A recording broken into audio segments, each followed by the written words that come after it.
നമസ്കാരം. തൊടിയിലെ ചെടി എന്ന പരിപാടിയിലേക്ക് ഏവർക്കും സ്വാഗതം. ഇന്ന് പരിചയപ്പെടുത്തുന്നത് അലങ്കാരവാഴ അഥവാ പടക്കവാഴയെക്കുറിച്ചാണ്. രുചിയിലും വലിപ്പത്തിലും രൂപത്തിലുമൊക്കെ ഒട്ടേറെ വൈവിധ്യം പുലർത്തുന്ന ഈ വാഴ കേരളത്തിൻ്റെ സ്വന്തമാണ്.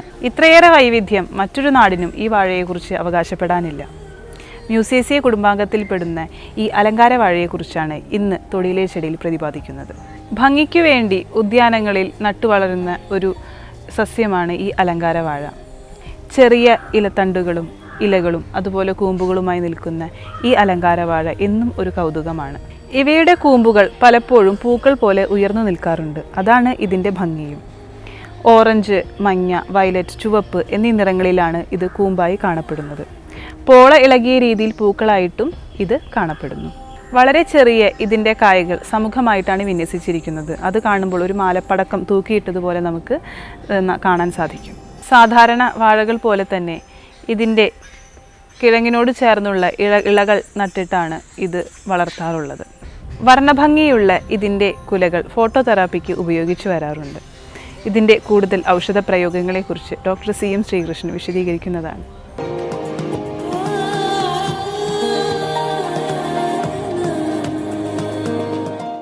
ഈ അലങ്കാരവാഴ പേര് കൊണ്ട് പറയുന്നത് പോലെ തന്നെ അലങ്കാരത്തിനുള്ളതാണ്.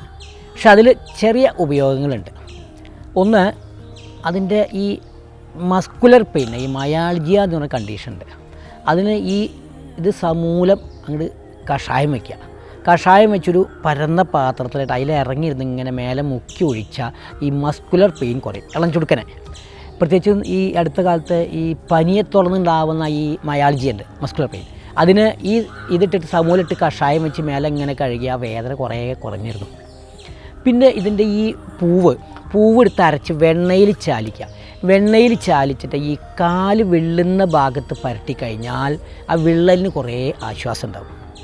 അതുപോലെ തന്നെ ഇത് അരച്ച് പേസ്റ്റാക്കിയിട്ട് ഈ നെയ്യിൽ, പശു നെയ്യിൽ ചാലിച്ചിട്ട് ഈ മുഖത്ത് പരട്ടി കഴിഞ്ഞാൽ മുഖത്തുണ്ടാകുന്ന ഡ്രൈനെസ് പോവും. മാത്രമല്ല മുഖത്തിനൊരു പ്രകാശം കിട്ടും. ദിവസേന ഈ ഫേഷ്യലൊക്കെ ചെയ്യണേക്കാൾ ഭംഗിയായിട്ട് മുഖം ഇത് ഉപയോഗിച്ച് കഴിഞ്ഞാൽ ഉണ്ടാവും.